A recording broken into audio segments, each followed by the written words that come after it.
Please rise for the Right Honourable the Lord Mayor of Perth, Mr Basil Zemplis. About 3 times, if you like. Thank you, CEO. Good afternoon, everybody, and welcome to the City of Perth September 2024 agenda briefing session. I'll formally declare the meeting open at 5 p.m. And I respectfully acknowledge the traditional owners of the land upon which we meet, the Whadjuk Noongar people of Western Australia. I pay my respects to elders past and present. It is a privilege to be standing on Whadjuk Noongar land. CEO, can I ask you please to recite the prayer? Almighty God, under whose providence we hold responsibility for this city, grant us wisdom to understand its present needs, foresight to anticipate its future growth, and grace to serve our fellow citizens with integrity and selfless devotion, and to thee be all blessing and glory forever. Amen. Amen. Please be seated, everybody. Another capacity crowd. Excellent. Good to see attendance is rising. So, everybody, I have to tell you this, and if I forget, Councillor Gobbett, who sits over there, is a stickler for these things, and he sort of gently nudges with a sort of a wink to say, don't forget Council Policy 1.4. But you didn't need to remind me tonight, Councillor. I've got it. Please note that in accordance with Council Policy 1.4, this meeting is being live streamed around the world, and the recording will be made available on the city's website following the meeting. We often get feedback and correspondence from people all over the place who say how much they enjoy the City of Perth agenda briefing sessions and council meetings, and that's gratifying. I think that's great. And democracy in action. So that's wonderful. Let's go through the attendance then, and that's item 3. Item 3. I missed something? No. Item 3. In attendance today are Councillor Raj Doshi, Councillor Liam Gobbett, previously mentioned, Councillor David Gonsalves. Councillor Victor Coe has just advised me that he is on his way, having just completed life-saving surgery, and he'll be joining us very shortly. Councillor Catherine Leeser and Councillor Bruce Reynolds. No apologies have been received this evening. Deputy Lord Mayor, Clyde Bevan, is currently on an approved leave of absence. And I will remind councillors to please submit an application or any applications for leave of absence prior to next week's ordinary council meeting. In addition, I welcome the Chief Executive Officer, Michelle Reynolds, to my left, and other officers to my left and right. And also to all of our members of the public and any media who are in attendance. So that's excellent, isn't it? We've got people coming to us from everywhere. Alrighty. We're going to move now to item 5, disclosures of interest. And CEO, this is your chance to shine. Have we received any tonight? Yes, Lord Mayor, the following interests have been disclosed. Councillor Catherine Leeser has disclosed a proximity interest in item 11.2 as a person closely associated with her owns property in Royal Street adjacent to the area in this item. Councillor Catherine Leeser has disclosed an impartiality interest in item 11.4 for consistency and completeness, as she is a councillor on the Heritage Council of WA. Councillor Catherine Leeser has disclosed a proximity interest in item 11.4 as she owns a property adjacent to the site, and Councillor Catherine Leeser has disclosed an impartiality interest in item 11.6 for consistency and completeness as she is a councillor on the Heritage Council of WA. Thanks, CEO. So we're going to move then to item 6, that's public participation, and 6.1, public questions. Public question time will be held at the ordinary council meeting next week. That's how it works here. 6.2 then is deputations. And CEO, what have we got tonight? Thank you, Lord Mayor. One deputation has been received in relation to item 11.5, City Planning Scheme Number 2, Planning Policy 4.6, signs, and 2 deputations have been received in relation to item 12.1, new and innovative events and activations. Beauty, thanks, CEO. So we'll remind everybody giving deputations tonight, there's a 5-minute limit on your individual deputation. So if you can just keep that in mind. Typically we come forward, we state our name and our address, and then away you go, your time will start. So could I now invite Elizabeth McIntyre, representing Outdoor Media Association, speaking for the recommendations in item 11.5, to please come forward. Thank you, Elizabeth. We've got your name already. Give us your address and away you go. Okay. Good evening, councillors and staff. And on behalf of the out-of-home advertising industry, the Outdoor Media Association appreciates another opportunity to speak to you about the revised draft signs policy. We've already said my name, but I'm also joined today by representatives from two of Australia's leading out-of-home advertising companies, Michael Kelly, the Director of Group Operations at oOh!media, and Jocelyn Morfitt, the National Planning Manager at JCDecaux Australia and New Zealand. I would like to thank everyone for your interest in this important policy, as demonstrated by the unanimous decision to defer for consideration for further internal briefings. Getting this policy right is essential for continued investment in the city of Perth. Our members contributed $64 million to the state economy last year and built and maintained important and much used public infrastructure items such as street furniture and bus shelters valued at $23 million. This contribution comes at no cost to ratepayers, and they play a key role in placemaking, city activation and connecting the community. Digital advertising signs in particular also reinforce the city's identity as the City of Light, a city that is committed to safety, security, vibrancy and entertainment. Advertising signs contribute to the City of Light by activating public spaces with interactive, educational and thought-provoking content. Our signs also promote local events and businesses. Small businesses benefit from third-party advertising signs on their land or building because they boost property value. Landlords also use the additional passive income from advertising signs to reinvest in their business. Should you adopt the draft signs policy as is, the city will lose significant revenue opportunities. The city will limit the growth of its bus shelter network. The city will discourage the digitisation and reinvestment in existing signs. As it stands, this draft policy discourages future investment from our industry in Perth, risking both a revenue stream to council and private landlords, as well as associated capital works and community projects for the benefits of your residents and visitors. The OMA understands that the draft signs policy appears to only recognise third-party advertising signs as integrated wall signs. It does not recognise any other advertising sign formats, such as mounted wall signs or monopoles. Classifying third-party signs, advertising signs, as only wall signs will limit the potential possibilities in the City of Perth that we see elsewhere in the state. Our members will work with landowners on how to best optimise their site with sign designs and formats suitable for that specific location. There are scenarios where wall signs may not be the most practical, appropriate or safe option because of the structural integrity of the building and other related factors. We need a policy that is flexible and accommodates various established industry standard sizes. Councillors must note that Main Roads WA policy and assessment guidelines for roadside advertising signs does not limit or pigeonhole advertising signs to only one format. So why does council? The removal of just one word will have a tremendous impact. It can significantly reduce the number of applications subject to exceptional circumstances assessment. The exceptional circumstances criteria attempts to capture all other types of third-party advertising not defined in the policy, and it does so without detailed guidance. This includes any future street furniture contracts the council itself may wish to enter. Let me just explain. Standard industry sizes for street furniture and bus shelter signs are around 2 square metres. So how will council's own street furniture contract be assessed? It will have to go through the exceptional circumstances route.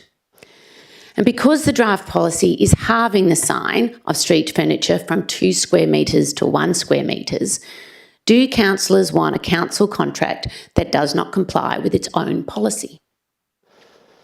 And there is no clear assessment guidelines for exceptional circumstances. The result is a process that could be inefficient and costly. There is also a risk of inconsistent assessment outcomes. And whilst it's important to have this alternate assessment path, it is crucial that we get the signs policy right first. On behalf of the 55 members, the OMA urges councillors to support the revised signs policy with 3 modifications. The first is to remove mentions of wall from provision 7.2, to expand the scope of the policy to capture all third-party advertising sign formats. The second is to amend the maximum sign size from 18 square metres to 20 square metres, because the industry does not typically digitise anything less than 18.6 square metres. And thirdly, to amend the maximum street furniture sign size from 1 square metre to 2 square metres, in line with standard industry sizes, noting that the current signs policy says 2 square metres. Finally, we also request that the City of Perth engage with the OMA to collaborate on a practical guideline for the exceptional circumstances criteria. Thank you. Thank you very much. Well done, Elizabeth. We appreciate that. Can I? I'll just stay there if you don't mind, and fellow councillors may have some questions for you. I certainly will. Just a reminder for councillors. If you've got any questions, read this for the admin. We'll leave it for when this item comes up in our agenda. But for now, it's questions to Elizabeth.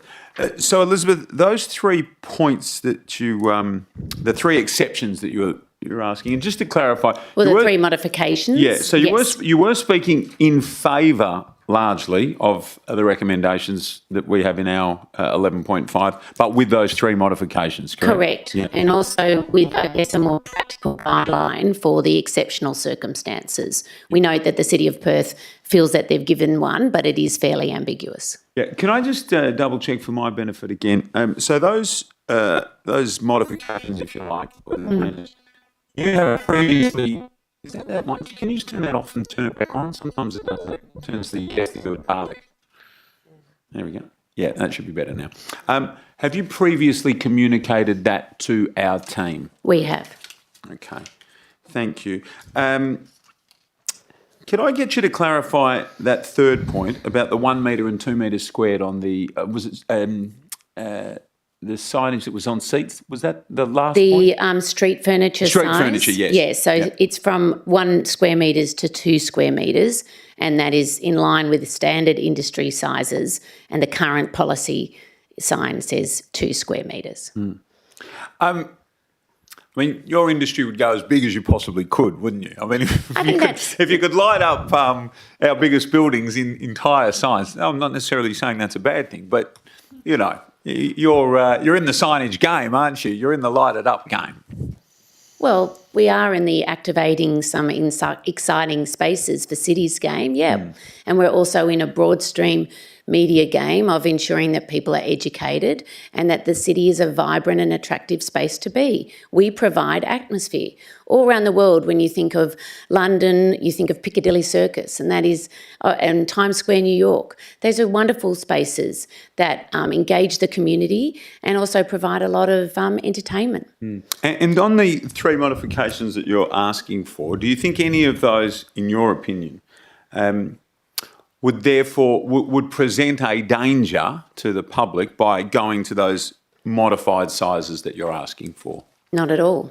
They're completely in line with what the regulations are, both statewide in this state and also across the country. And last one from me, and then invite fellow councillors. How does what we're proposing compare to, say, other capital cities' signs policy? I might just divert to Michael for that because, I mean, I would say what this is very, very conservative, but I will ask Michael to comment on that. Hi, Michael. Welcome. Hello, Lord Mayor. It is a step apart from other cities' policies, particularly the street furniture policy. As Elizabeth mentioned, nationally, street furniture sizes are about 2 square metres, which is the current size that you see in Perth today. So, in terms of the commercialisation of Perth assets in the future as well, there'd be a different size sign compared to the rest of the country, which would then impact how the industry sells and monetises and therefore provides commercial returns to Perth. Tremendous. Thank you. Great answer. Thank you. Stay there if you want, because fellow councillors might have some questions which either of you could handle. So, councillors, anybody?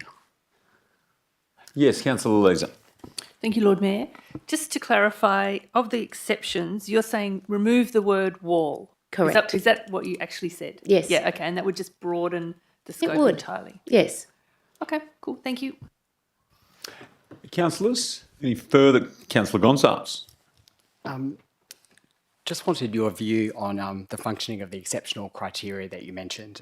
By the sounds of it, the criteria is going to be quite broad, and you characterised it as ambiguous.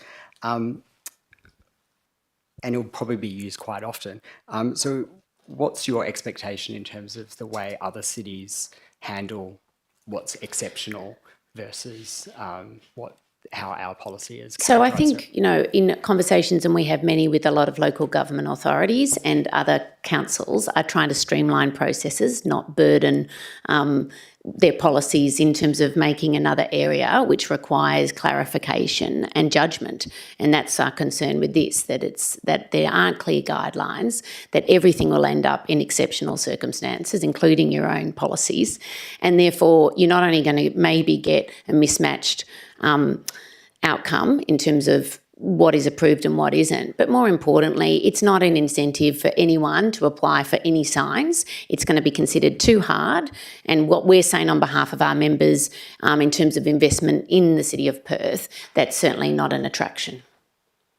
Just to clarify there, so it presents a risk compared to other cities and what they're doing in terms of investment towards Perth? Yeah.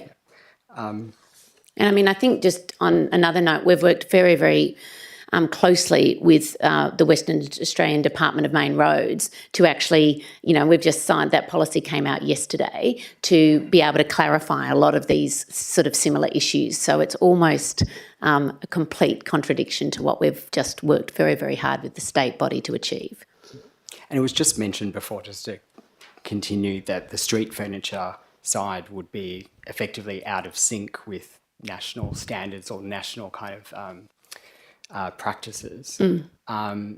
Again, does that present issues when it comes to your members and what they are able and willing to do? Well, firstly, there's an issue because you're not going to attract our members to invest something where now they're going to have to do a customised smaller sign, but also it makes it harder for them to sell a national campaign, and that's obviously what a lot of our members do. But it's really at odds with what the rest of the nation is doing with regards to bus shelters.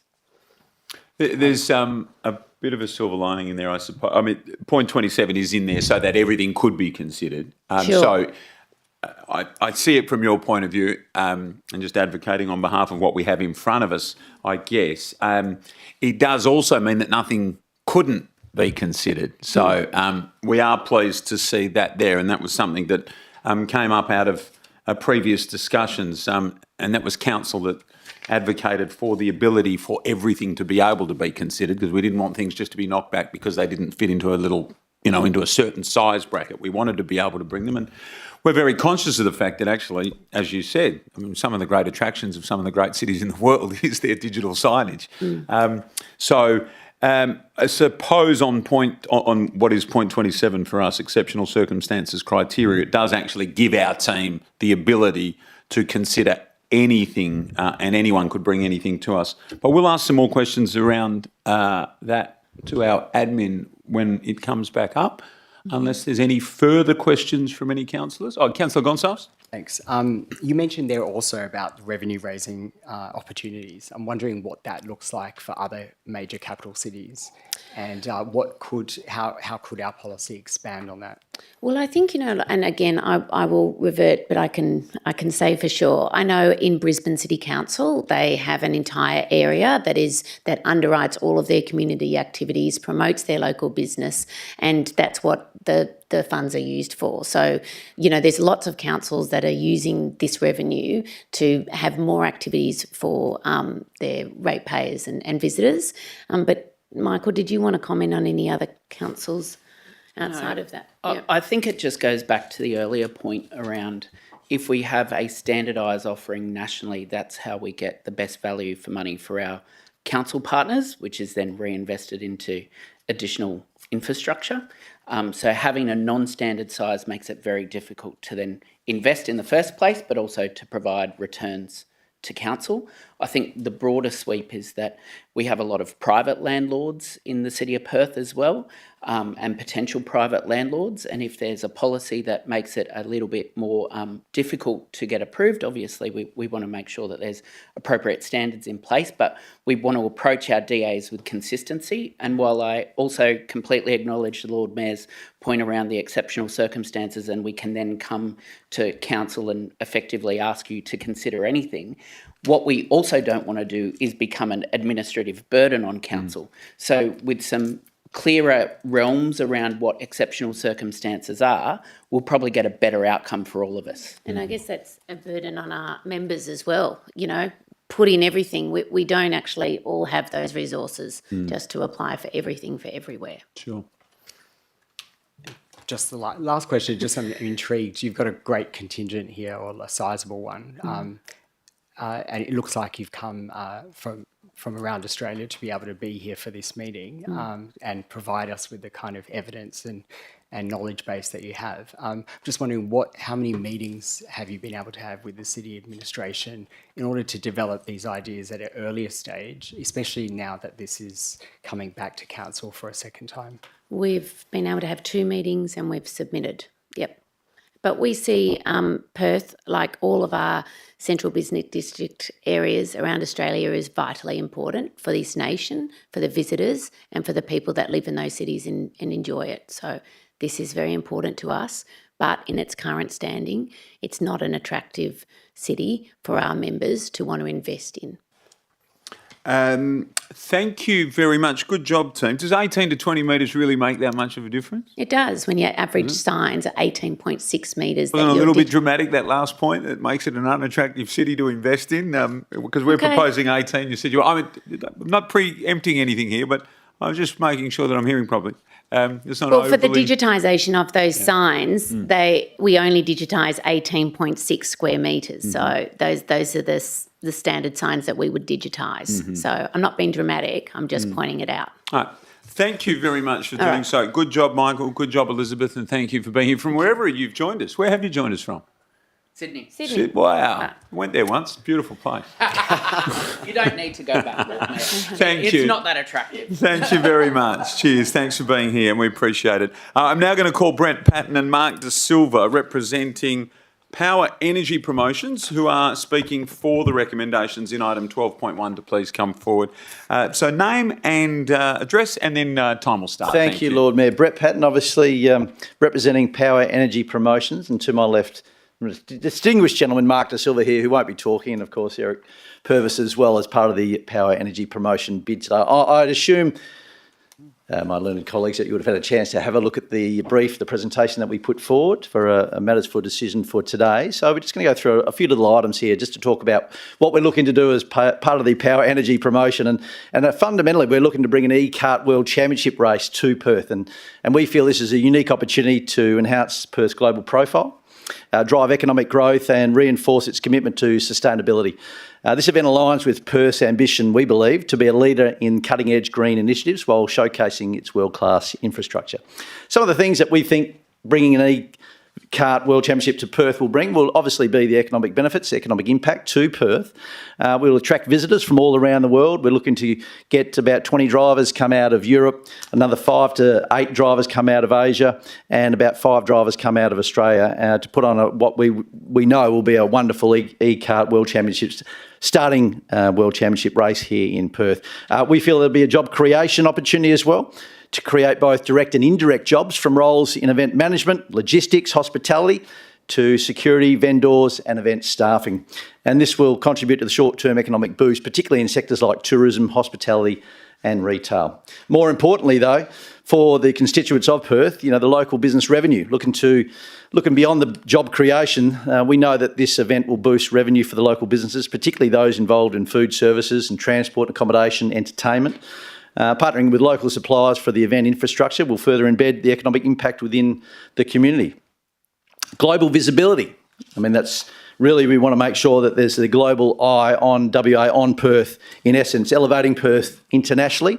Hosting an event of this scale puts Perth in the international spotlight and giving this city unparalleled exposure. Global broadcasting of the championship will project Perth's image worldwide and positioning us as a key destination for large-scale, innovative events. And of course, that media exposure, the global media coverage associated with these championships is an invaluable opportunity. Perth will be showcased as a forward-thinking city, home to an exciting, sustainable sport that reflects the future of global entertainment.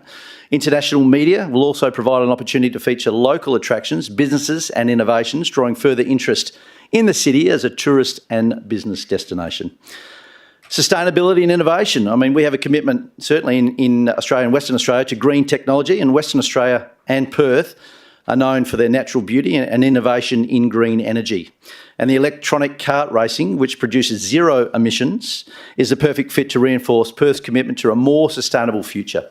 And this event will provide a platform to showcase the city's growing adoption of electronic vehicles and clean energy solutions.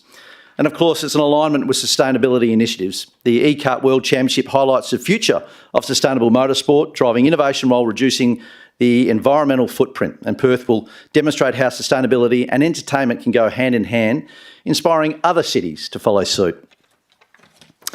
Community engagement, all important. The volunteer opportunities, bringing the kart race, World Championship race to Perth will create significant portion of the event workforce will consist of volunteers, creating numerous opportunities for the locals to get involved. This will not only strengthen community ties, but also provide residents with a unique hands-on experience in event management, media and sustainability initiatives. And of course, educational programs. Through partnerships with local schools and university, the event will host STEM-focused educational programs to inspire the next generation of engineers, scientists and athletes, and special workshops and demonstrations will engage students and provide them with first-hand experience of electronic vehicle technology, sustainable practices and the excitement of competitive sports. Infrastructure and support.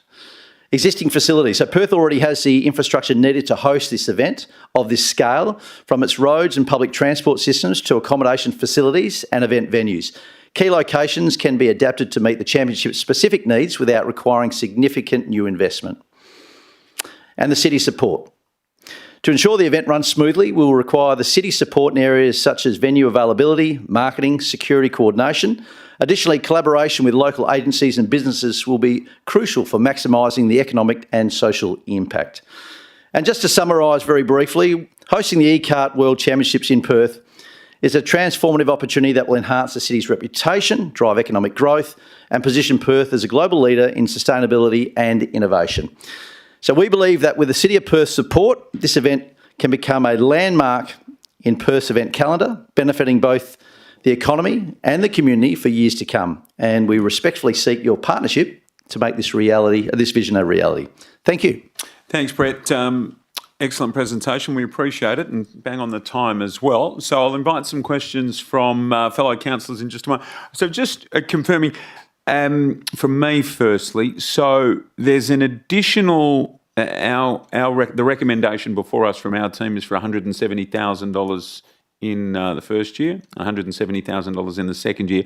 But I'm just checking that I'm reading this right, that you will also need additional support from state government.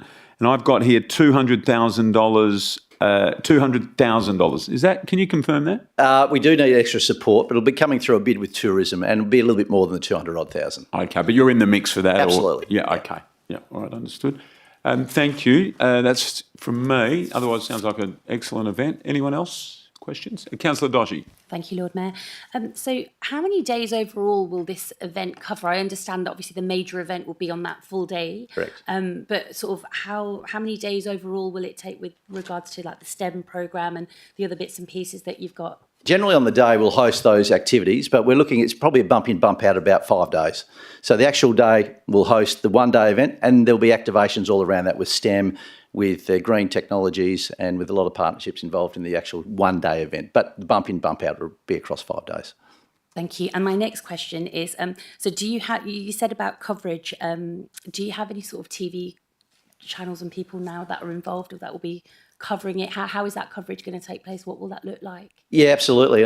We might just refer to Mark Da Silva. He can come up and do his best. We both like talking, so we thought just Brett would talk at this stage. So we've got European broadcasts. It already goes back into with the 20 European drivers that we might only bring 14 out. There's a huge contingent of broadcasts that actually streams back into Europe with the time zones. Obviously with Asia coming on board and potentially also the States, but the time zones are different.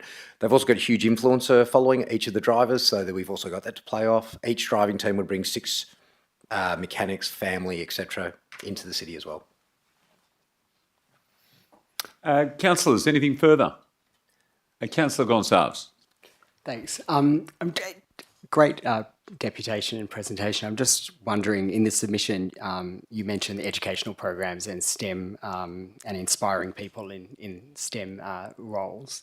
I'm wondering, what does that look like in terms of the partnerships you'll have with education providers, and what kind of activities would be involved? So we met with ECU, and the head of ECU, they've got some talented engineers there, and they've already got us set up for some of these racing diagnostics, etc. So to get the students here, I mean, they're leaders in cybersecurity at ECU, which is quite exciting, and also the city campus, so we can bring some of those students, some of those scientists across and really collaborate, and actually also brand ECU campus in the city. So there's lots of opportunities around that, and we're talking to corporates as well as universities. Just to follow on, is there any overlap in terms of the secondary school sector and other levels of education? There is now. We're going to have a myriad of races, so it's not just the professionals racing. So we can bring in students, we can bring in all abilities, we can bring in and make it a really diverse nature. The go-karts can be tempered, so we don't have to go 166 kilometres an hour. The event in Greece brings in 150,000 participants. So these things are well visited. And we're going to have a Perth City Councillor race as well, just to sort of sweeten the deal, if you don't mind. Councillors, anything further? Thank you very much, Brent, Mark, and thank you for being here tonight. Just while Elizabeth and Michael, I just I wanted to ask but didn't ask, and I might just do that now. I'll ask the question, then you can work out who wants to come back and ask it.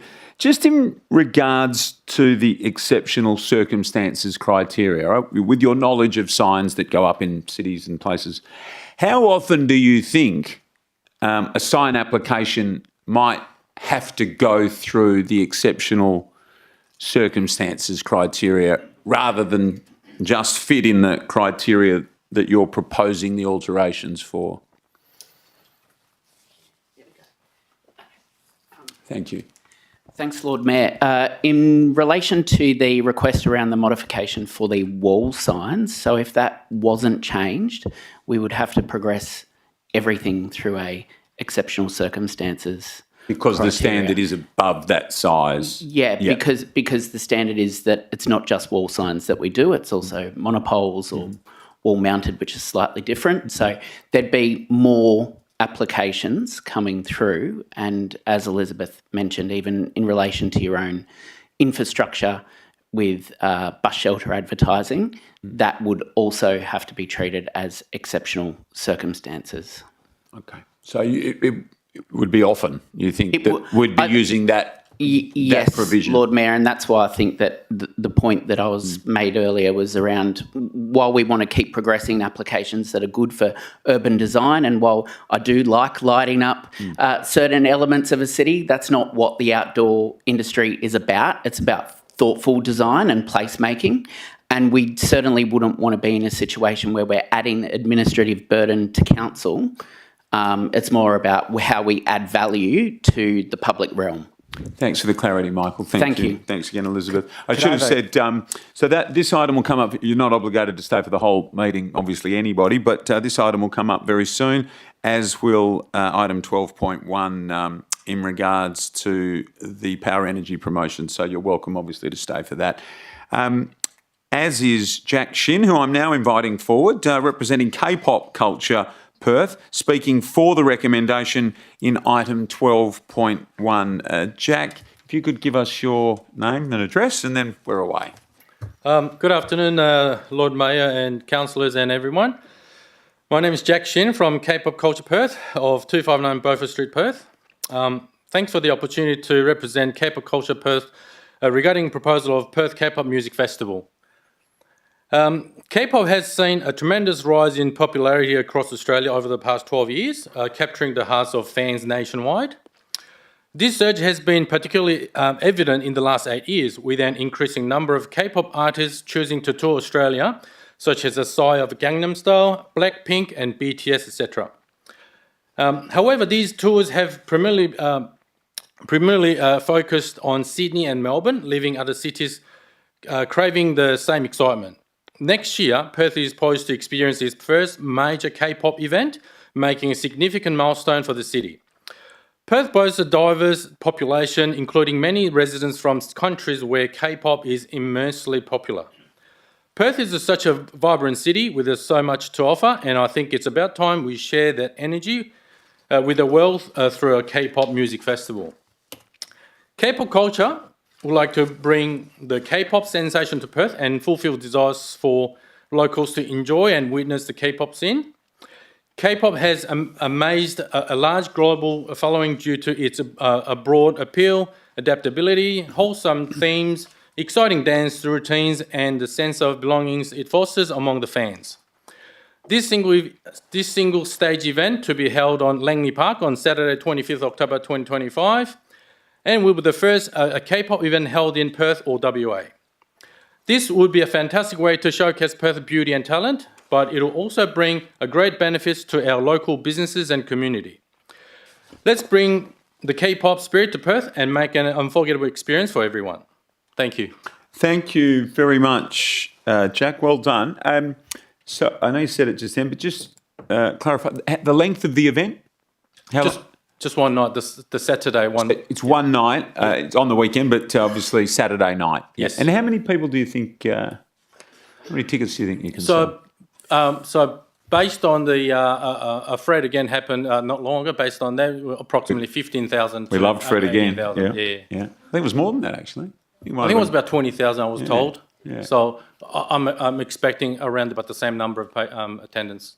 Very good setup down at Langley Park. And dare I say it, are we going to get the A grade? We're going to get the B graders or the A graders? Are these going to be the? Are these going to be the big guns? Yeah. Gangnam Style. Yeah. So they're the A grade. He's the global presence, huge billions of people around the world or fans. Yeah, I'll be there. Councillor Reynolds ready to go. I've seen him do a bit of Gangnam Style actually, and I tell you what. Well, I was wondering if after the go-karting we could have a K-pop off.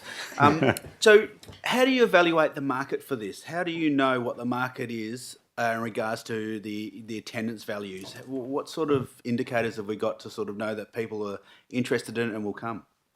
So based on the tours that have been successful in Sydney and Melbourne, so we had a number of tours and the concerts has already happened over there. I understand it is a different city, but if you look at the Instagrams and Facebooks, and there are huge fans in WA as well, you can see the number of members of the different pages on Facebook and Instagram. And your connection to K-pop, like, have you run those events or are you? Yes, I have. Yes. Okay, perfect. Thank you. Perfect. You're not a former K-popper, are you, by any chance? You know, sometimes the artists go into event promotion themselves, yeah? I have a good relationship, but I'm not a K-pop. I was going to give you, if you wanted to do a little bit for us, you can go for it. Councillors, any other questions? Okay, excellent. Thank you very much. Thanks. Thanks to all three delegations, excellent delegations tonight, and thanks very much for being here. It really helps us with our deliberations, and as I said, they'll come up very soon, and you'll hear us with the opportunity to ask the administration some questions on those topics.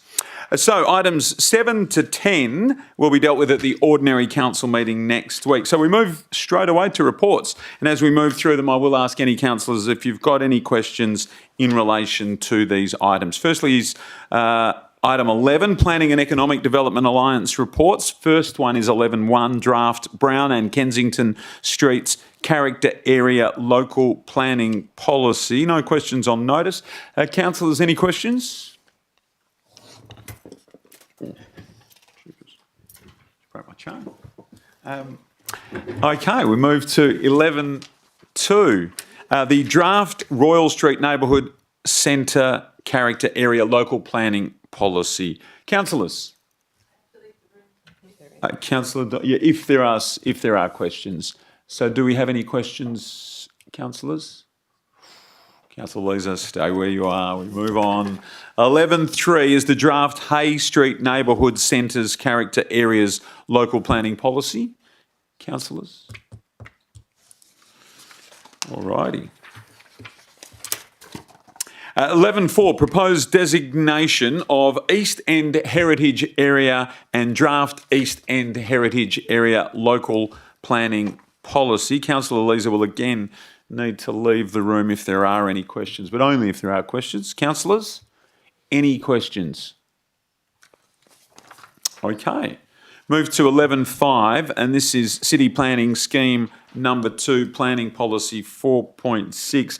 I might just launch in, and obviously off the back of the delegations that we've just heard, but in particular in relation to 11.5. So CEO, through you, we heard about the implications, well, we heard about the three modifications that were discussed by Elizabeth, it was. Could I ask for perhaps an explanation on what the implications might be of those modifications? Thank you, Lord Mayor. If I could ask Julia Kingsbury, General Manager Planning and Economic Development, to answer, and if there is a need, we're also equally happy to take it on notice. So if I could ask Julia to respond, please. Thank you, CEO. Thank you. Through you, Lord Mayor. Firstly, thank you for the deputation from the OMA and also for their assistance and work with the administration in developing this policy. It's important to remember that this is a local planning policy that will guide the installation of signage across the entire city, with the aim of the policy to support the identification and promotion of businesses, organisations and buildings in the city. So third-party signage is a component of this policy, and the policy recognises that third-party digital signage can have a positive contribution within our city, but as long as it's considered very carefully. In response to OMA's specific requests for modifications to the policy, the administration's had a chance to consider their request. In regards to modifying the exceptional criteria as part of Section 7 of the policy, it's first worthy of noting that 7.1 does provide criteria where third-party advertising can be considered on any type of signage under the policy. So it does depend on its size, and it also does depend on its location, but also within 7.1 there is some discretionary criteria that can be applied in those instances where it might not fit the location specified in the initial part of the criteria. In regards to 7.2 and the specific request to remove the reference to the word wall, 7.2 is some additional criteria that was provided post-advertising to provide some clear circumstances where third-party advertising that doesn't neatly fit into the main criteria can be considered. The criteria is considered to be quite clear. We believe it will provide clear guidance to both proponents as well as the administration in assessing these applications, as well as decision makers. It's something that is not in our existing policy, and we believe it will create an avenue for some flexibility to consider third-party signage in circumstances where it doesn't neatly fit in the policy, but will be considered on its own individual merits at the time. Third-party signage, as I mentioned, can have a place in our cities, but we do need to be mindful that it can create, if it's not managed carefully, it can create visual clutter and it can detract from the type of city that we are trying to create. In that sense, we believe that the exceptional criteria shouldn't be opened up more broadly, given that 7.1 already does provide some flexibility, and it should concentrate around the consideration of wall signs and street furniture signage. In regards to the request to modify the size of wall signs from 18 square metres to 20 square metres, 18 square metres was one of the requirements or one of the sizes that was identified by OMA and others in regards to a standard sign that would and could be installed by the industry. It's a size, it's not an Australian standard or any other specified size. However, we believe it's an appropriate scale and size for signs that we are promoting in the policy that will provide some I suppose, positive outcome, particularly at pedestrian level and for pedestrians. Noting that it does specify a size, there's through the exceptional criteria and also the criteria for wall signs. Signs that are larger than 18 square metres can be considered under the policy and they can be considered under that exceptional criteria. So there is enough flexibility, we believe, to consider signs of a greater size. Lastly, in relation to the size of street furniture, we're mindful that there's, subsequent to the growth of our city, there is additional demand on the space, the public realm, and all the things that we need to fit into that space. And so we were mindful then of how the street furniture is now being replaced and the type of furniture that is going in. There are a couple of examples on page 194 and 195 of the agenda. I think they're in relation to telephone booth signage, and we've nominated or assessed that they range between a size of 1.4 and 2.3 square metres, and the outcome or the effect of that signage can be seen in relation to the type of furniture that it's affixed to. Similarly to the criteria relating to wall signage, we believe 1 square metre is appropriate as part of a standard measure under the policy, but we do acknowledge that there is flexibility in the policy through the application of the exceptional criteria to approve furniture signage that would be of a greater size. We believe that the exceptional criteria is quite clear. As mentioned, it's something that's not in our current policy, so it is a significant move away from our current policy to provide some clear guidance as to what exceptional circumstances the city would consider signage that doesn't meet the minimum requirements. Lastly, it's important to note, and I know there was a lot of discussion about the financial opportunities of third-party advertising. There is an intertwining of planning policy and financial opportunities, and that came out through a lot of the submissions that we also received. Whether this is pursued by others or by the council, it's important to note that it shouldn't be a matter that council considers when they're determining whether to adopt this policy or not.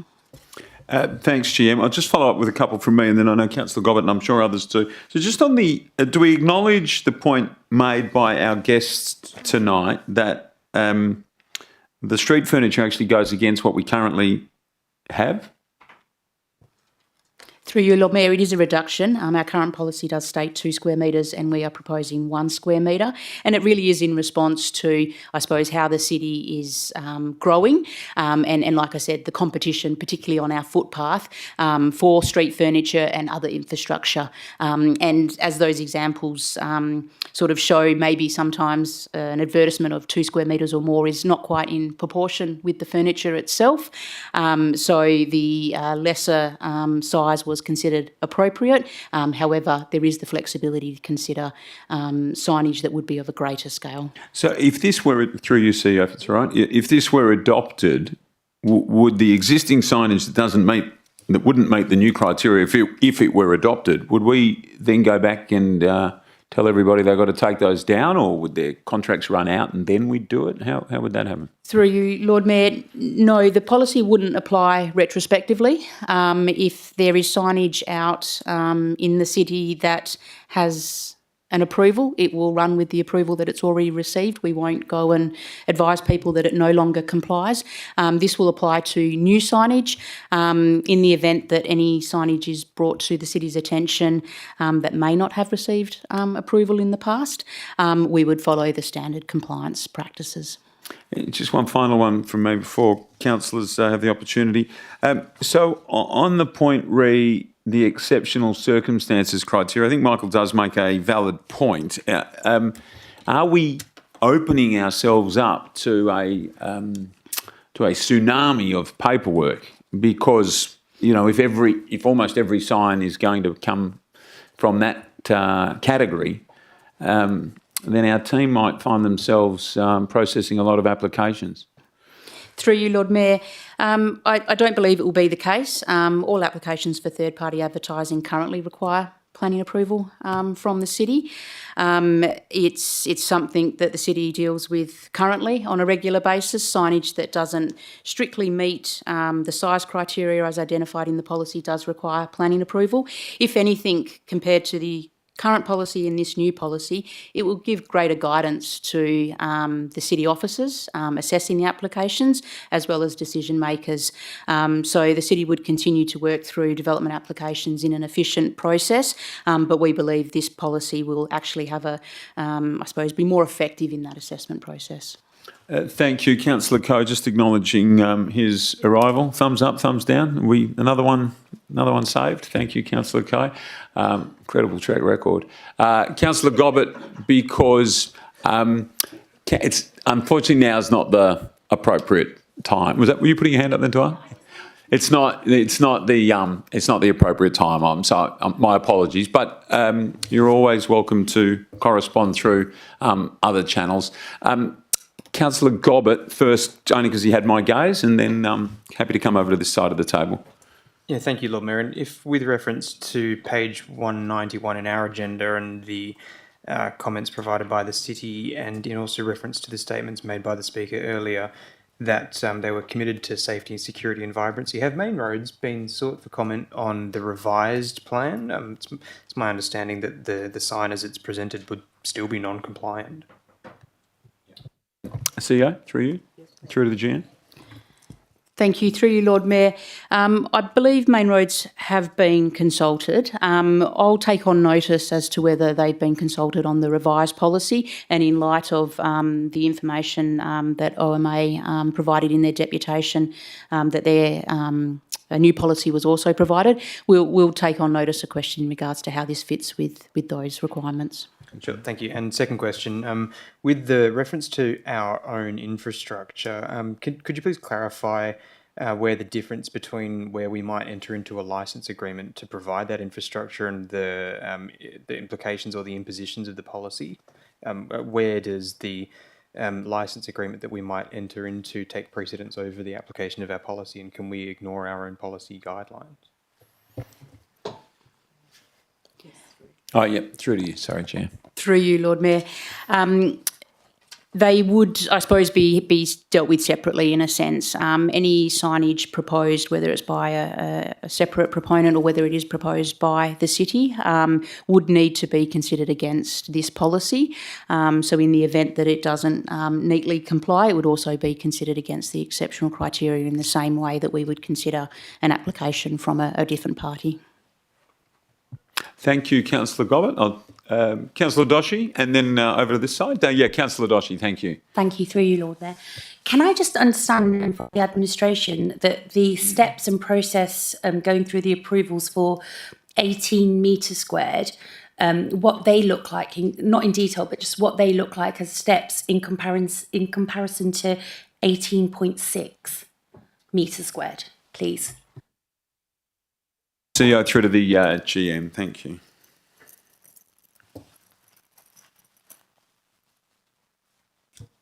Thank you, through you, Lord Mayor. If an application for a sign was submitted to the city that was greater than the 18 square metres specified in the policy, the policy, and particularly where it included a third-party advertising component as part of its content, the proposal would be considered against the criteria, I suppose, the signage provisions as per the sign type. And it would be noted in the assessment then that if it didn't comply with that, it would need to be considered under the provisions of 7.1 and 7.2. So the city would assess the criteria on the basis of the size itself, its location, its design, the building itself, against the specific criteria of 7.2, and make a recommendation on that basis. Councillor. Thank you. So just following on from that, from the perspective of the person who's making the application, do they see those steps, or are they internal steps? Thank you. Through you, Lord Mayor. As in, the policy is obviously an external-facing policy, so a proponent should or could be aware of how their proposal may or may not fit with the policy from the outset. We have certain practices and processes in place to assist with pre-lodgement discussions, and then also through the assessment process itself. So the city would typically carry out an assessment. It would do all the things that we would ordinarily do within that initial assessment process. That could include consulting with other stakeholders as well as the community if necessary, and then we would communicate with the proponent. So, for example, if we believed it satisfied the criteria of the exceptional circumstance criteria and we could support it, we would communicate that with the proponent and obviously issue a determination. If we believed that it didn't, or if there were particularly some modifications that could be made that might make the sign more compliant or meet the exceptional criteria, we would also have that discussion with the proponent too. So typically, we would try, it can be a negotiation. We would try to resolve any concerns with the proponent so that there is a determination that is favourable for everybody involved. In some circumstances, that might not occur, and in the instances where the city might issue a refusal, there is a right of appeal for the proponent through the state tribunal. Thanks, GM. Thanks, Councillor Doshi. This side, Councillor Reynolds. Thank you, Lord Mayor. Three very quick questions. First of all, thank you, GM. You're under the pump today, which is probably gives us an indication that some fairly solid deputations have been put forward. The 18 to 18.6. Just on that, I mean, under the pump's not the right word. I mean, what the councillors, what the general manager is doing a very good job of answering questions that are being put forward, as is her job. And perhaps she didn't mean it like that. No. Under the pump suggests defensive or on the back foot, and that's not the case here tonight. No, the GM's doing a very good job of answering questions that we're all asking in good faith, based on all of the information that we have in front of us. And that's definitely what I clarify that. That's definitely what I meant, Lord Mayor, and GM, under the pump, as in working hard with these questions. So if we were to go from 18 metres to 18.6 metres, which, from what we've been told, is industry standard, is that going to significantly impact us in regards to any problems down the line with those applications? And would that reduce the amount of work we would have to do dealing with applications, and also would it reduce the amount of applications that proponents would have to go through in order to submit signage? That's the first question. Does that make sense? Through to the chair. Through you, Lord Mayor, yes, that does make sense. I think it's on page 213 of the agenda. We have included extracts from the submissions that we did receive in the consultation period, and the one from OMA does include a table which provided us with a range of sizes. So 18 square metres is one of the sizes, the industry standard sizes, that was provided. 18.6 is also one of those industry standard sizes as well. If council were of the mind to modify the policy from 18 square metres to 18.6 square metres, I don't believe it will have any significant consequences on the application of the policy. If that results in more applications fitting that size, that will assist. But in our experience and also through the consultation, some of the signage that is being applied for is much larger than that. So they would already be considered on their own merits. So there wouldn't be any negative consequence if the council was of the mind to modify that specific requirement. Okay, thank you. And the 1 metre the 2 metre square back to the 1 metre square I guess, alteration, just for the gallery, what's an indication of what would be a current 2 metre type sign? Is that like a bus back? Is that the type sign? The two images, I believe, on pages 194 and 195, the one on 195 is 2.3 square metres, I believe, and that's on the back of a Telstra phone booth. And I suppose the Telstra phone booth, the asset itself, is obviously a much smaller size than that. So it becomes a larger structure to accommodate a sign of that size. So there's two images there that give you a rough indication. Neither are exactly 2 square metres, but it can give you an indication. Yeah, so that wouldn't be allowed. And then the last, for clarification question, was with the exceptional circumstance item, I think it was a practical guideline and not a more broader guideline. So I just wanted to see if that's a correct understanding on my behalf in regards to what the deputation was. It was just earlier you mentioned that that was a more broader circumstance. Through you, Lord Mayor, I believe in the deputation, OMA did ask for to work with the city to provide a practical guide, I suppose, in regards to possibly applying the exceptional criteria.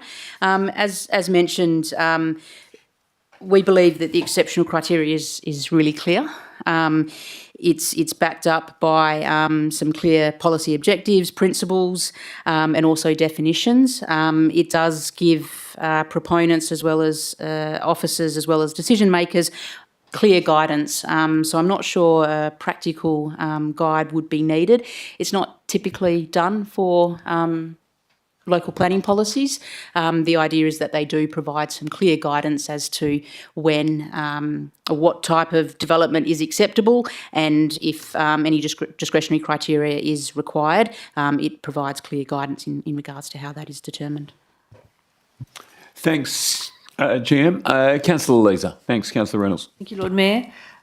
Today we received some information from Urbis about 707 Murray Street and some other comments. Has the administration seen that, or has that only gone to elected members? CEO? Thank you, through the Lord Mayor. No, I don't believe it has been received. However, we might take that on notice and ascertain if it's come through a different avenue. Yep, okay. Councillors? Councillor Gonsalves. Thanks. Through you, Lord Mayor. It was mentioned that around retrospective approval, effectively a grandfathering clause. The question is, does that create any reputational risk for the city in creating an inequity between old investments in signs and new entrants who have effectively a stricter and less flexible criteria compared to existing entrants? Thanks, Councillor. CEO, over to the GM. Thank you. Through you, Lord Mayor, no, I don't believe it would. The planning framework's evolving all the time. The current policy that we have got in place has been amended on a number of occasions, as might this policy if it's adopted going forward. If it has an existing approval, it can be retained and can continue to be present on that site unless it's term limited by the approval. And then all new development has to comply with the standards of today. The standards and the requirements are forever evolving to improve the environment that we live in, and also sometimes in relation to health and safety matters as well. Thank you. Councillor? And just to continue, through you, Lord Mayor, I guess this is the second time that this policy has come back to council since we decided to defer. I'm wondering, in this time, were there any changes proposed by the administration and with what has reached us today? CEO to the GM, I'm guessing yes. Thank you, through you, Lord Mayor. Following the deferral at the council meeting, the sign policy was discussed with councillors at an EMES, and there were questions around wall signs and the size of those signs, as well as whether how the policy might affect existing signs. Following that discussion, we provided some additional information in the report, but we did not provide any changes to the policy itself.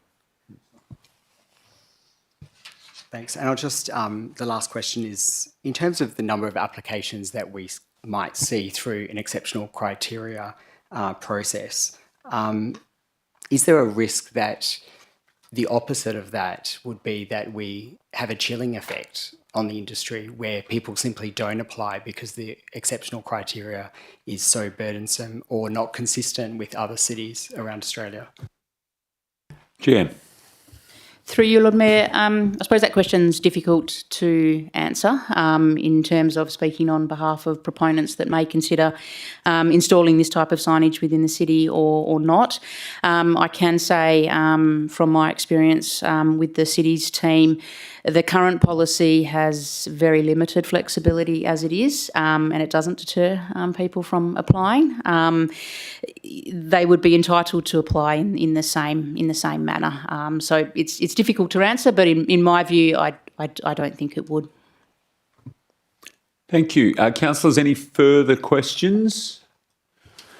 Okay, well, that being the case, thank you all. Thank you for your contributions, Michael and Elizabeth. We appreciate it very much. And thanks for coming over to give your deputation. Very helpful, obviously, and has provided great points of consideration. A reminder that a decision doesn't get made tonight. That's next week. You're going to fly back next week for the decision?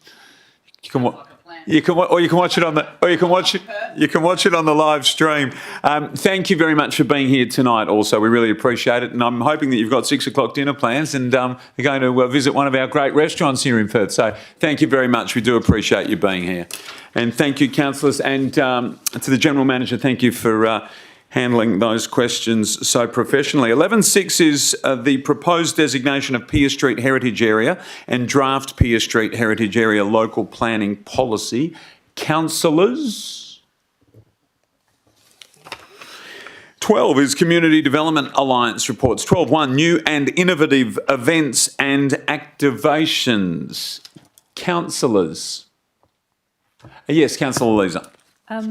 Thank you, Lord Mayor. Yes, when Power Energy were giving their excellent deputation, they talked about partnering with the city, and I'm curious about the resourcing because it sounds like the city is going to be quite involved in this event. So I just wanted to know, CEO, about the capacity. Thank you.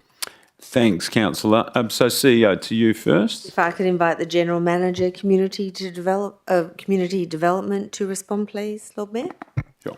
Thank you. Through the Lord Mayor.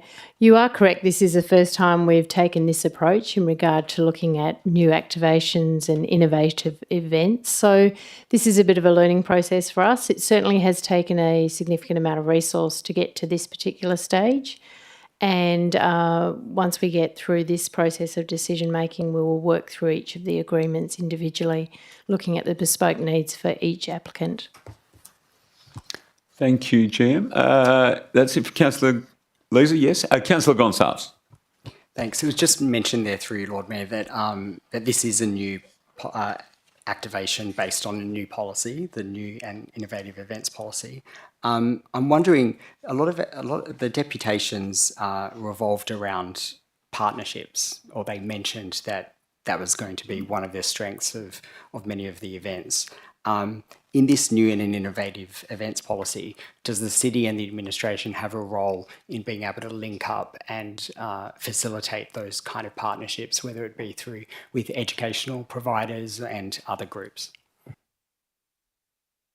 Through to the GM. Thank you. Through the Lord Mayor, certainly the city has already provided significant advice of good avenues forward, and particularly processes such as state government, and will continue to give our advice and any expertise that we can do to assist the proponents.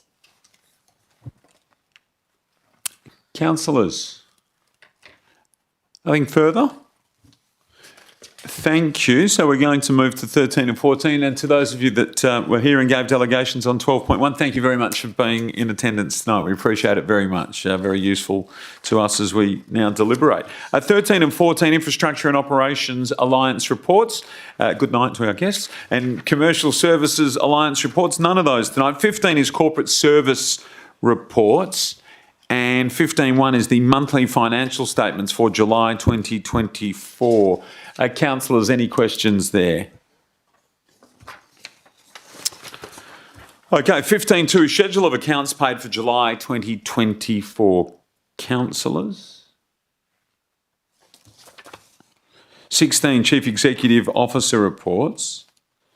16.1 is the local law review, proposed amendment local law and waste local law. Councillor Leeser had a question on notice. So any follow-up or... Follow-up first, okay. Follow-up it is. Thank you, Lord Mayor. So just to clarify, so we're talking about sleeping accommodation, and the answer was if there's lodging or boarding of more than 6 persons, it then falls under this policy. Am I reading that correctly? CEO. If I could invite our Manager Governance to respond to that. Manager of Governance. Through you, Lord Mayor, yes, that's correct. Thank you. And the next part of that was going to be any new questions, councillors, or any questions at all? Okay. Therefore, we move to 16.2. That's the adoption of the City of Perth Parking Amendment Local Law for 2024. Questions, councillors?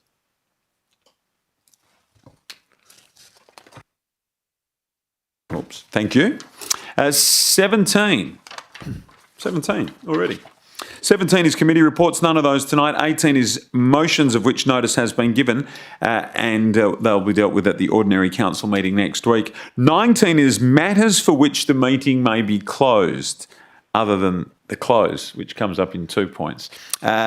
20 is urgent business, and this item will be dealt with at the ordinary council meeting, which does indeed bring us to item 21, and that is closure. And there being no further business, I will now declare the agenda briefing session closed at a very tight and bright 6:13 p.m. and thank everyone for their attendance and attention.